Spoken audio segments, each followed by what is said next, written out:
عصر کی نماز کے بعد یہ تسبیح پڑھو۔ یہ وہ تسبیح ہے جو نبی پاک صلی اللہ علیہ وسلم عصر کی نماز کے بعد پڑھتے تھے۔ اس تسبیح میں دنیا آخرت کے قیمتی خزانے چھپے ہیں، صرف نصیب والے ہی یہ تسبیح پڑھ سکیں گے۔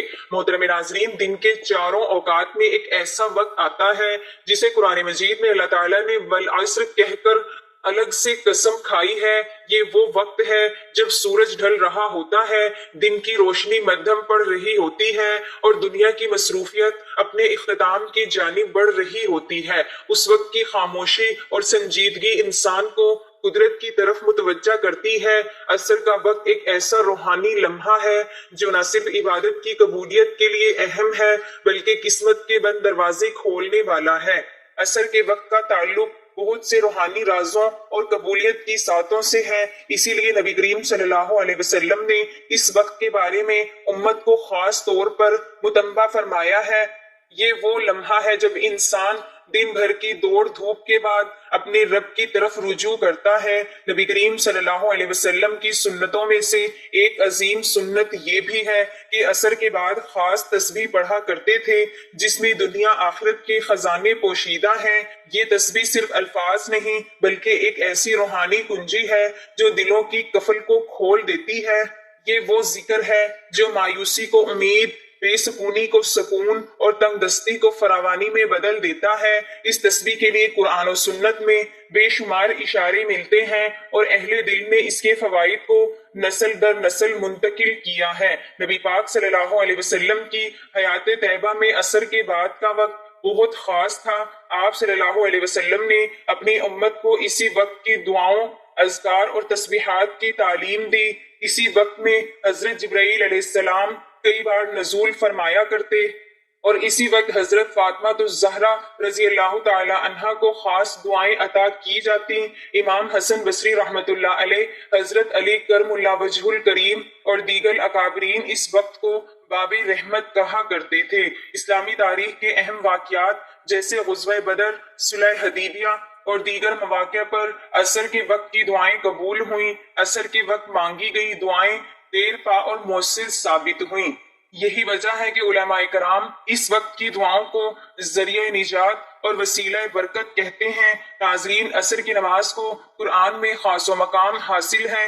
حافظوا علی الصلوات والصلاۃ الوسطی، نمازوں کی حفاظت کرو، بالخصوص درمیانی نماز کی۔ اگر مفسرین کے مطابق صراط الوسطی سے مراد عصر کی نماز ہے، نبی کریم صلی اللہ علیہ وسلم نے فرمایا کہ جس نے عصر کی نماز چھوڑ دی اس کے اعمال ضائع ہو گئے۔